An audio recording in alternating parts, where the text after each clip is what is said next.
శ్రీరామమూర్తిత సీతను విడనాడి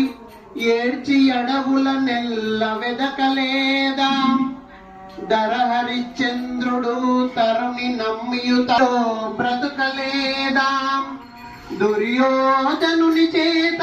దుఃఖపడి పాండవుల్ పరరాజ గృహమున బ్రతుకలేదా నలచక్ర మహారాజు నాటి నడవిల విడచి యజిక దుఃఖము చేత నరుకలేదా ఎవరి ప్రాప్తియు లిఖితంబు ఎట్లు గలదో